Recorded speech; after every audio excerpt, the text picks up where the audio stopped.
I mean, the bluegill spawn well into June, even into the end of June. So, I mean, it goes well into the summer and it keeps bass shallow. Those fish stay comfortable back here. There's plenty to eat. They can roam those bluegill beds, and I'll hop a tube around or a Z-craw or some kind of bug like that. A lot of time I have my line draped over something, if it's back in the weeds or whatever. That helps you keep it where you can pop it up, not make it go forward too much. It just kind of goes up and down. And essentially I'm mimicking bluegills. There's lots of bluegill beds down through this stretch. All through the summer as the bluegill are bedding, the bass will be keying on those bluegill beds. They'll roam up and down through them. And so I try to use baits that have some flash, have a little bit of bluegill color to them to mimic that, early in the summer. So I like that color of the Z-craw. It's that green pumpkin flash color. It looks like a bluegill on one side, but it's real shiny, lots of silver flake and clear on the inside. It also looks like a shad, So not only are you fishing the bluegill beds up there, but you also could be fishing a little bit of the shad spawn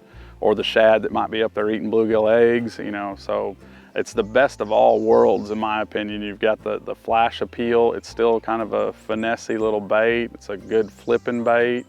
I can hop it around. I can actually throw it out there and just slowly swim it through that bank grass. It looks like a bluegill or a shad, and it's bouncing around, knocking off those stalks of that grass in there, so it looks like they're kind of fluttering and flickering in there.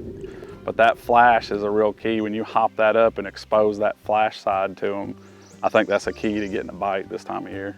The nice thing about having a real versatile bait that's a flipping bait, but you can also, if the appendage is really kicked perfectly, you can just wind it and know it's not spinning around in a circle and twirling and doing all that. This thing just comes through the water and the legs kick perfect. It stays keeled right the whole time. So as I'm going down and flipping that real dense cover that, it's real bushy, I pitch into it, but then as I get this sparse cover, that's all, they could be anywhere up in there. That takes a lot of time to just flip through there. Now I can just throw a bait up through there and just wind it through there and know that it's gonna swim pretty straight through there.